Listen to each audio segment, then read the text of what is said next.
Hello everyone. Hi, this is Mitali. Welcome back to evidyarthi.in. क्या हाल चाल है आपके?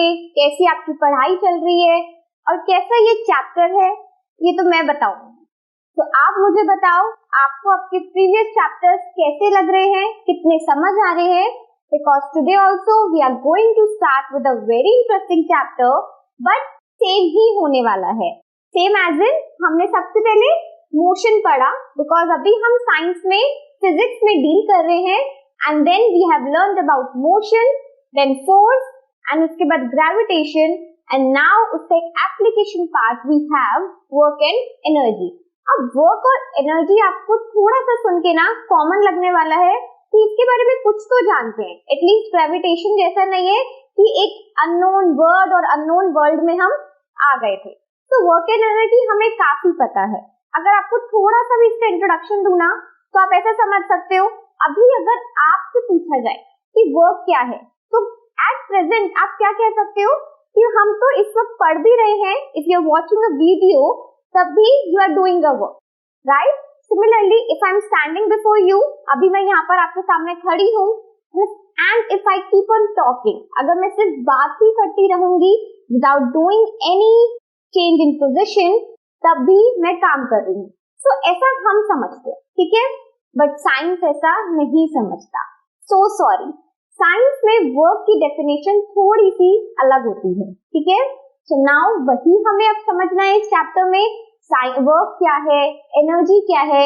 चिंता मत करो, बहुत ज्यादा डिफरेंस नहीं है, थोड़ा सा माइनर चेंज आता है वर्क की मेन डेफिनेशन में, ठीक है? So now let's begin with it. सबसे पहले एक इंट्रोडक्शन लेंगे, देखेंगे हमारे चैप्टर में क्या टॉपिक्स है, ओवरव्यू मिल जाएगा आपको उससे इस चैप्टर का, एंड देन धीरे धीरे करते करते सभी टॉपिक्स को थोड़ा थोड़ा समझेंगे, ठीक है? So let's begin with the introduction first. So we have our first topic as work, जिसमें समझेंगे वर्क की डेफिनेशन क्या है, एप्लीकेशन क्या है, एंड देन वर्क से we have another topic energy. हमारी एनर्जी आती कैसे है, ठीक है? एनर्जी में we will learn about different forms of energy. आपने भी अपने प्रीवियस क्लासेस में काफी टाइप ऑफ एनर्जीज हमने पढ़ी है. ईवीएस में याद है आपको, हम लोग अलग अलग सोलर पैनल्स पढ़ते थे, देन विंड एनर्जी पढ़ते थे, हाइड्रो हो गया, सबसे बेसिक हमारी बिजली वो हो गई, लाइट एनर्जी हो गई, केमिकल हो गई. तो ऐसे डिफरेंट फॉर्म्स ऑफ एनर्जी के बारे में हम अपने जूनियर क्लासेस में पढ़ के आए हैं. बट यहाँ पे मेनली हम ट्रांसफर ऑफ एनर्जी, एक जगह से एनर्जी कैसे ट्रांसफर होती है और उसकी दो मेन फॉर्म्स कौन सी, काइनेटिक और पोटेंशियल एनर्जी के बारे में पढ़ने वाले हैं, ठीक है? So again after that we will learn about law of conservation of energy. अब लॉ ऑफ कंजर्वेशन क्या है? हमारी एनर्जी कभी भी डिस्ट्रॉय नहीं होती है, नीदर इट इज क्रिएटेड, ठीक है? तो हमेशा एनर्जी एक फॉर्म से दूसरे फॉर्म में ट्रांसफर होती है. इंटरेस्टिंगली आपको ऐसे ऐसे एग्जाम्पल्स मिलेंगे, जान के आपको बहुत सरप्राइजिंग लगेगा कि एनर्जी सिर्फ ट्रांसफर होती है. इवन होल्डिंग अ बुक और समथिंग लाइक अ पेन, वो भी एक एनर्जी का ही फॉर्म है. तो हम इसे धीरे धीरे अपने पूरे चैप्टर में डिस्कस करेंगे. Now after that we have rate of doing work. तो रेट ऑफ डूइंग वर्क को अगर मैं शॉर्ट में आपको बताना चाहूँ तो that is known as power. किसी भी चीज को कितनी तेजी से किया जा रहा है, कितना स्लो किया जा रहा है, उसको हम पावर की कैटेगरी में पढ़ते हैं, ठीक है? अब वो वाली पावर नहीं, ये जो तुम अपने यहाँ पे देखते हो या फिर वो पिक्चर मूवीज में अलग अलग देखते हो ना कि कोई भी अनरियलिस्टिक सीन दिखा रहे हैं, कूदने का, गाड़ी उड़ने का, तो पावर के एग्जाम्पल्स होते हैं, बट वो रियलिटी नहीं है. अभी धीरे धीरे आपको समझ आएगा कि किसी भी काम को कितनी तेजी या धीरे करने में पावर का कॉन्सेप्ट कैसे आता है, ठीक है? Then after that we will learn about commercial unit of energy. तो कमर्शियल यूनिट से आपको क्या समझ आना चाहिए? जैसे कोई भी मार्केट प्लेस है, प्लस अगर हमारे घर की बिजली है तो बिल आते हैं, बहुत आते हैं, ज्यादा ही आ जाते हैं. तो वही बिल्स के बारे में, उसी को हम कमर्शियल यूनिट कहते हैं. कि किसी भी घर में अगर बिजली जल रही है, हमारे इलेक्ट्रिसिटी आती है, देन उसको कैसे मेजर किया जाता है और उसको कैसे पे किया जाता है, ठीक है? So that we will learn about in commercial unit of energy. So these were the topics जो भी आपको इस चैप्टर में पढ़ने हैं. Now starting with the first topic, and what is that, we have work. तो यहाँ पर मैंने आपको थोड़ी देर पहले बोला था कि साइंस में वर्क की डेफिनेशन थोड़ी अलग है। तो क्या है, जैसे कि अगर यहाँ पर मैं अभी खड़ी हूँ और सिर्फ बात कर रही हूँ तो वो एक वर्क नहीं है। But if I M started moving, अगर मैं यहाँ पे चलना शुरू करती हूँ, यानी कि मेरी बॉडी में कोई ना कोई डिस्प्लेसमेंट हुआ है। जैसे हमारे पिक्चर में हो रहा है कि if a person is running, कोई भी अगर भाग रहा है, चल रहा है, तो उसकी पोजीशन में चेंज आ रहा है। और चेंज कैसे आ रहा है, फोर्स अप्लाई करके। यहाँ पर अगर हम पर्टिकुलरली अपने केस में देखें तो द पर्सन इज रनिंग, तो उसकी फ्रिक्शन प्लस उसकी ग्रेविटेशन फोर्स के अगेंस्ट काम चल रहा है, फ्रिक्शन, क्योंकि वो भाग रहा है। दैट मीन्स कोई ना कोई फोर्स उस पर जरूर अप्लाई हो रही है। विदाउट फोर्स तो आप भाग नहीं सकते हो ना, आपको अपने अंदर से एक हिम्मत चाहिए, एक फोर्स चाहिए, आप उसमें ताकत लगाओगे, अपने आप को पुश करोगे और तब भागोगे। तो सिमिलरली कोई भी फोर्स को अप्लाई करते समय अगर बॉडी में डिस्प्लेसमेंट होता है तो फिजिक्स कहता है, साइंस कहता है कि वो ही है हमारा वर्क। ठीक है, सो इन शॉर्ट अगर हमें वर्क को समझना है तो आप ये बोल सकते हो कि कभी भी कोई भी बॉडी में if displacement happens when a force is applied in the direction of the displacement, कोई भी फोर्स अगर अप्लाई हुई है हमारे किसी भी ऑब्जेक्ट पे और उस ऑब्जेक्ट पे डिस्प्लेसमेंट आया है तो हम कहते हैं, बेसिकली साइंस कहता है कि वही वर्क है। ठीक है, तो यहाँ पर भी एक एग्जांपल है। आप यहाँ पे देखो, अगर if someone is holding a book, कोई भी बुक्स अगर हमने होल्ड करी है तो सिर्फ सिंपली उसे होल्ड करना is not a work, but हमने उसे जहां से उठाया, फॉर एग्जाम्पल अगर ये बुक्स जो है किसी टेबल से उठाई गई है, तो अगर हमने उसे उठाया है और उसने हाइट गेन करी है, then we are holding the book, तो हमने उसकी पोजीशन में चेंज लेकर आए हैं, एंड दैट इज व्हाई हम कह सकते हैं कि we are doing some work. ठीक है, तो इसे कहते हैं साइंस में वर्क क्या होता है। Now moving on with the work, we have another concept that is energy. अब वही मैंने आपको सबसे पहले स्टार्टिंग में बताया था कि एनर्जी की डिफरेंट फॉर्म्स हमने बहुत पढ़ी हैं, पर यहाँ पर क्योंकि हम 9th क्लास में हैं, so we will not learn about different forms, but actually हम ये पढ़ेंगे कि different forms कैसे मेन फॉर्म से निकलती है।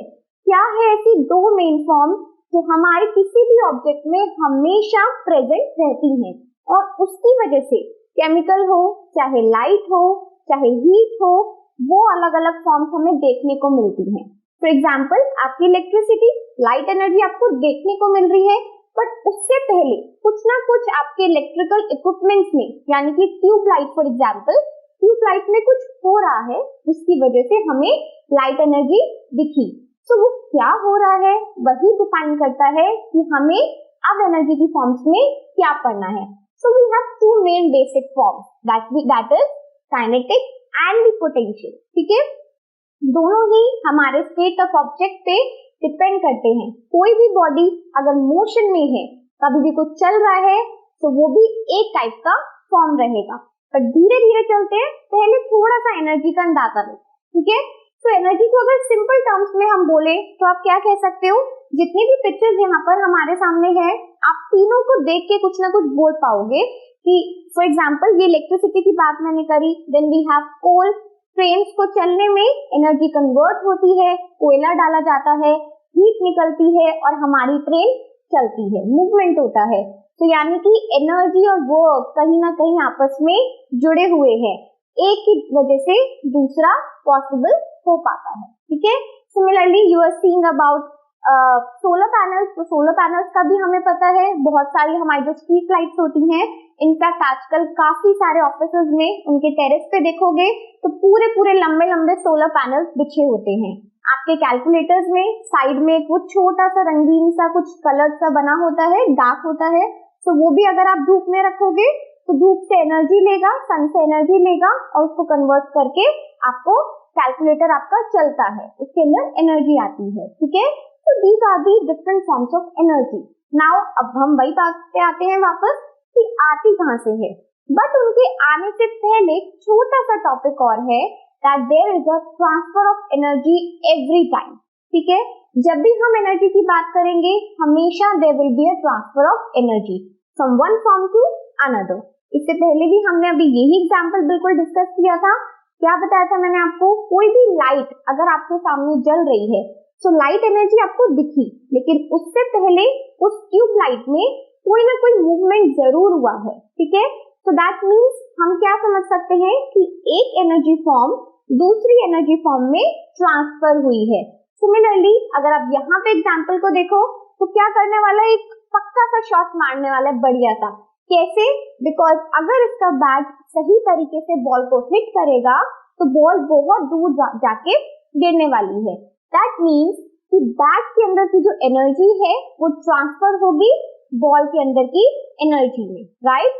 दैट मीन्स कि एक ऑब्जेक्ट हमारा एनर्जी को लूज करता है और उसके बदले दूसरा ऑब्जेक्ट उसी को गेन करता है। So this is the basic foundation of transfer of energy. आप ये समझ सकते हो कि ट्रांसफर ऑफ एनर्जी का नींव ही ये है कि कैसे होता है, कोई भी एक ऑब्जेक्ट जिसको हमने मूव किया है वो एनर्जी को लूज करेगा और दूसरा ऑब्जेक्ट उसी एनर्जी को गेन करेगा। और इसी वजह से मैं क्या कहती हूँ कि एनर्जी डिस्ट्रॉय या क्रिएट नहीं होती है, इनफैक्ट वो सिर्फ अपने फॉर्म्स को ट्रांसफर करती है, ठीक है। सो आई होप आपको एनर्जी ट्रांसफर और एनर्जी का थोड़ा बहुत अंदाजा हो चुका है। Now moving on. सो अगर हम उसी एग्जांपल को थोड़ा सा ध्यान से देखें तो बेसिकली हुआ क्या था कि एग्जैक्ट एक सही पॉइंट पे आकर अगर हमारा ये जो बॉल टच करेगा तो उतनी ही तेजी से जितना ये बैट उसे एनर्जी देना चाहता था उतनी ही तेजी से बॉल दूर जाके पड़ेगा, या तो चौका लगेगा या छक्का लगेगा।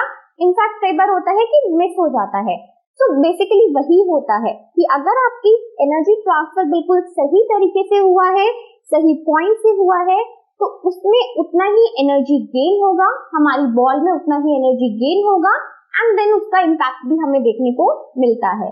तो इससे पहले अगर हम किसी भी गेम में थे, फॉर एग्जांपल अगर आप कभी क्रिकेट देखते भी हो, नहीं तो हम ऐसे बहुत सारे गेम खेलते हैं जिसमें बॉल से मारना, एक दूसरे को भी इनफैक्ट मारते हैं, तो वहां पर भी एनर्जी ट्रांसफर होती है क्योंकि मेरी बॉल के पास अभी एनर्जी है अगर मैंने उसे पकड़ा हुआ है, एंड देन अगर हमने उसे बहुत स्पीड से थ्रो किया है और वो किसी भी चीज को जाके टच करेगा तो वहां पर हमारी एनर्जी ट्रांसफर होती है, ठीक है।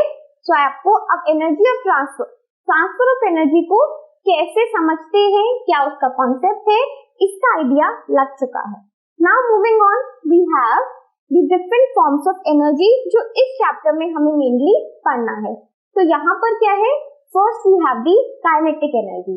अब काइनेटिक एनर्जी के पिक्चर से यहाँ पे कंफ्यूज नहीं होना है, कोई भी हम अभी जंगल नहीं पढ़ रहे हैं। We are talking about anyone who is in motion. कोई भी बॉडी अगर मोशन में है, फॉर एग्जाम्पल हमारे गिवन पिक्चर में, चाहे इससे आगे भी देखेंगे, तो अगर कोई भी बॉडी चलती हुई हमें दिखाई देती है, दैट मीन्स कि उस बॉडी के अंदर कोई भी एनर्जी हमें पता हो या नहीं, बट एक हमेशा रहनी है, that will be the kinetic energy. तो आगे से आप भी किसी भी बॉडी को अगर आप मूवमेंट में देखते हो, a body who is in movement और जिसके अंदर मोशन चल रहा है, वो बॉडी क्या करती है, हमेशा काइनेटिक एनर्जी को पोजेस करती है, ठीक है। सो ये हो गया हमारा kinetic. Then we have another energy known as potential energy. अब पोटेंशियल एनर्जी के पिक्चर से आप थोड़ा सा कंफ्यूज हो गए, इसमें क्या एनर्जी है। हमने कभी भी नहीं सोचा कि कोई भी ऑब्जेक्ट अगर मेरे सामने पड़ा है, रखा हुआ है कहीं भी, तो क्या उसके अंदर भी कोई एनर्जी फॉर्म हो सकती है। हमने एनर्जी को कैसे पढ़ा, हमेशा लाइट है, जल रही है, तो हमने समझा कि हाँ एक एनर्जी का फॉर्म है। सिमिलरली सन, सूरज से हमें रोशनी मिलती है, हीट मिलती है, हमें दिखता है उसकी एनर्जी हमारे तक पहुंच रही है। कोई भी और ऑब्जेक्ट अगर स्टेबली कहीं पर भी टेबल पे पड़ा है, रखा हुआ है, तब भी उसके अंदर एनर्जी है। So what sort of energy does it have? It is having potential energy. Exactly. यहाँ पर भी जो मेरे पास एक पिगी बैंक है, हमने देखा है हमारे घरों में ऐसे मिट्टी वाले बहुत सारे होते हैं, और कभी भी अगर हम इसे जब भर देते हैं ना, गिरते हैं इसे नीचे, जब जैसे ही ये नीचे गिरेगा धड़ाम से आवाज आती है और सारी चीजें फैल गई, ठीक है। तो बेसिकली हुआ क्या, कोई ना कोई एनर्जी थी उस पिगी बैंक के अंदर, मिट्टी की गुल्लक में, एंड देन जैसे ही हमने उसे फेंका एनर्जी का ट्रांसफर हुआ और उसके बाद साउंड एनर्जी की फॉर्म में हमें उसकी आवाज आई। तो sound energy, light energy, heat energy, ये सब विजिबल फॉर्म्स हैं, हमें इजीली दिख पाती हैं। बट ऐसा नहीं है कि वो ऑब्जेक्ट के अंदर सिर्फ यही एनर्जी प्रेजेंट है। सबसे बेसिक है, सबसे पहले हमने काइनेटिक पढ़ा and then the potential energy. यानी कि कोई भी ऑब्जेक्ट अगर इस वक्त ये पेन मैंने एक हाइट पे उठा के अपने हाथ पे रखा है, तब भी इस ऑब्जेक्ट में एक एनर्जी है। कौन सी एनर्जी है? कमेंट सेक्शन में जरूर आ जाना चाहिए। The pen is having potential energy, ठीक है, because I am raising a pen on a height. मैं एक हाइट पे इस पेन को रेज कर रही हूँ। सो जैसे ही हम इस हाइट पे रेज करते हैं किसी भी ऑब्जेक्ट को, उस बॉडी के अंदर अपने रेस्ट की वजह से, अपने स्टेट की वजह से और हाइट गेन करने की वजह से एक एनर्जी पोजेस हो रही है। तो कौन सी एनर्जी है वो इस केस में? We have it as potential energy, ठीक है। तो लेकिन सेम एग्जांपल के लिए अगर मैं इसे थ्रो कर देती हूँ, तो एग्जांपल अभी मैं इसे फेंक नहीं रही हूँ, बट अगर हम इसे थ्रो कर देते हैं तो हमारी सेम बॉडी क्या हो जाएगी? मोशन में आ जाएगी। और मोशन वाली एनर्जी हमने क्या पढ़ी है? जल्दी जल्दी से आंसर आ जाना चाहिए। That will be the kinetic energy, ठीक है। सो आपको काइनेटिक एंड पोटेंशियल के बीच का भी थोड़ा बहुत डिफरेंस आपको समझ आ गया है। सिमिलरली ये अगर मैं आपसे पूछूं और इससे पहले अगर मैं आपसे पूछूं कि इसके अंदर कौन सी एनर्जी आपको दिख रही है, तो you will say light and heat, क्योंकि हीट निकलती हमें पटाखों में से दिखती है, प्लस लाइट भी दिखती है, बहुत कॉमन है।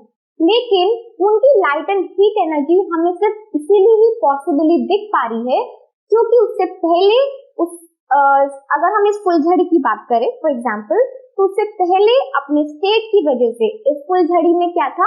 पोटेंशियल एनर्जी था, ठीक है। एंड देन पोटेंशियल एनर्जी ने अपनी एनर्जी को ट्रांसफर किया। किसमें ट्रांसफर किया? हमें वो दिखी as a light energy and heat energy, ठीक है। So this is all about कि किस तरीके से एनर्जी का ट्रांसफर होता है and what is potential as well as the kinetic energy, ठीक है। सो आई होप आपको एनर्जी का काफी आइडिया होने लगा है, बिकॉज मोस्ट प्रोमिनेंटली हमें इस चैप्टर में एनर्जी के बारे में ही पढ़ना है, प्लस किसे कहते हैं? काइनेटिक, पोटेंशियल, एंड देन इनका ट्रांसफर कैसे होता है, ठीक है। Now we are going to show a very good example of transfer of energy, also known as law of conservation of energy. So law of conservation क्या है? बिल्कुल starting में जो मैंने एक सेंटेंस आपको बार बार बोला था कि हमारी एनर्जी कभी भी क्रिएट नहीं होती है, ना ही डिस्ट्रॉय होती है। इनफैक्ट वो सिर्फ अपने फॉर्म को ट्रांसफर करती है। तो इस एग्जांपल से मैं आपको प्रूव करती हूँ कि कैसे एनर्जी एक फॉर्म से दूसरे फॉर्म में ट्रांसफर होगी। फॉर एग्जाम्पल आप इस पिक्चर को देख पा रहे हो। नाउ यहाँ पर ऐसा तो है नहीं कि बच्चा हमेशा यहाँ बैठा रहता है, ऐसा तो किसी के साथ नहीं होता। आप भी अगर इन झूलों पे झूल रहे हो तो क्या उसकी हाइट पे हमेशा दिखते हो? उड़ के भी नहीं जाते हो। इनफैक्ट आप इसकी सीढ़ियों से चढ़ोगे और एक हाइट को गेन करोगे।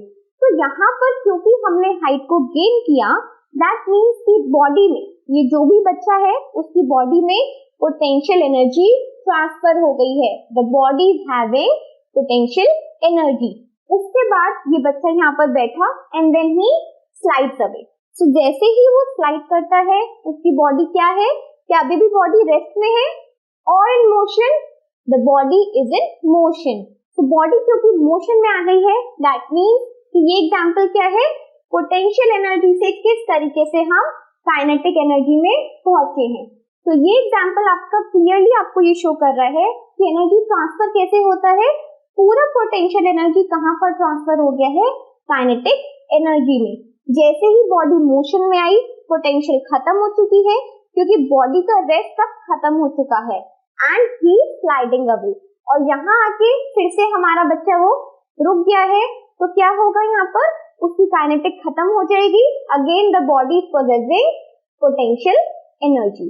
सो this is a never ending cycle. ये हमेशा चलती रहती है, ऐसा नहीं है एंड हुआ किसी भी चीज का तो उसकी एनर्जी डिस्ट्रॉय हो गई है। एनर्जी कभी भी एंड नहीं होती, खत्म नहीं होगी। इनफैक्ट वो अपनी फॉर्म्स को बार बार चेंज करती रहती है। जिस तरीके से हमेशा हम लाइफ साइकिल्स में पढ़ते हैं कि पूरा ये प्रोसेस हमारे एनवायरमेंट में चलता रहता है, सिमिलरली फिजिक्स में भी हम यही कह सकते हैं कि एनर्जी ट्रांसफर का प्रोसेस एक नेवर एंडिंग साइकिल है, it is always moving. Okay, चलिए, तो यहाँ पर अभी तक हमारी बात हो गई है एनर्जी क्या था, law of conservation of energy, and we have to learn about two forms of energy, what were they, kinetic and the potential. Now we are moving on towards rate of doing work. So this is another interesting concept. अब rate of doing work मतलब क्या है, जैसे हमने energy को पढ़ा, किसी भी काम को करने की क्षमता हमें एनर्जी बताती है, बट रेट क्या होता है, काम को कितनी देरी में किया जा रहा है, कितनी तेजी से या कितनी स्लोली किया जा रहा है, ये बताता है हमें rate of doing work. So rate of doing work क्या है, now it is known as the power. अगर हम इसे एक वर्ड में समझना है तो किसी भी ऑब्जेक्ट की पावर कितनी है, कितने अच्छे से एफिशिएंसी से वो काम कर पा रहा है, वो डिसाइड करता है उसका रेट। ठीक है, तो आप इस पिक्चर में भी अगर देखोगे ना, बहुत इजीली आप पावर को यहाँ से समझ पाओगे। क्या हो रहा है, सबसे पहले ओल्ड फोन्स ऐसे होते थे, कोडलेस फोन्स आते थे, बड़े बड़े इनके स्पीकर्स हैं, हैंडल्स हैं, देन यहाँ पर आपको एक नंबर डायल करने में भी टाइम लगता था, है ना, बट धीरे धीरे कैसे कैसे इवोल्यूशन हुआ, then we have this kind of phones, बहुत टाइम तक यही फोन्स चले हैं।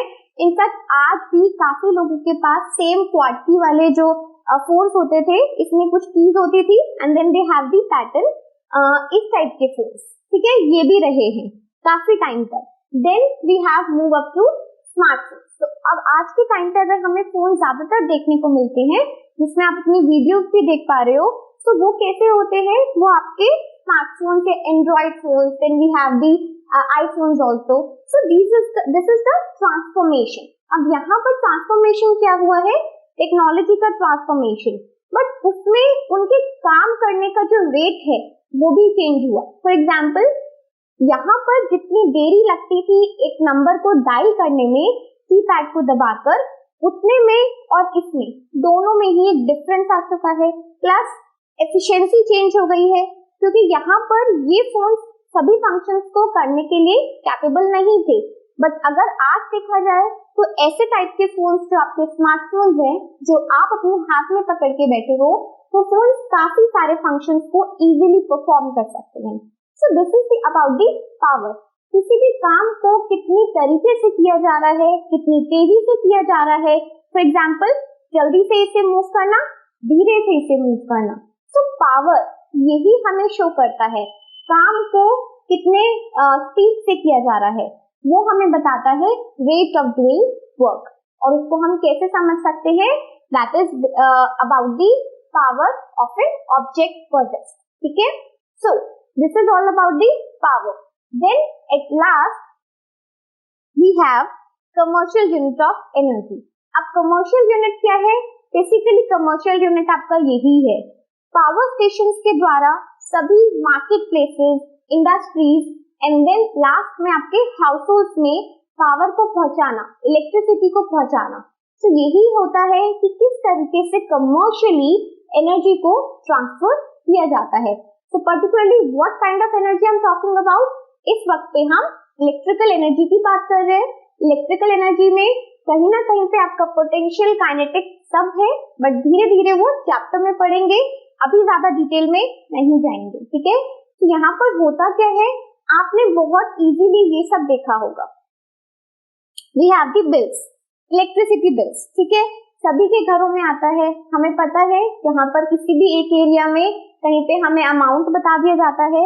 देन वी हैव, अगर आप कभी भी ध्यान से देखोगे तो आपके मीटर में, बिल्स में यूनिट्स गिवन होती हैं, कितनी यूनिट्स एक महीने के अंदर आपके बिल में, आपके मीटर में आपको दिख रही हैं, या फिर आप बोल सकते हो कि कितना लोड आपको सैंक्शनड है।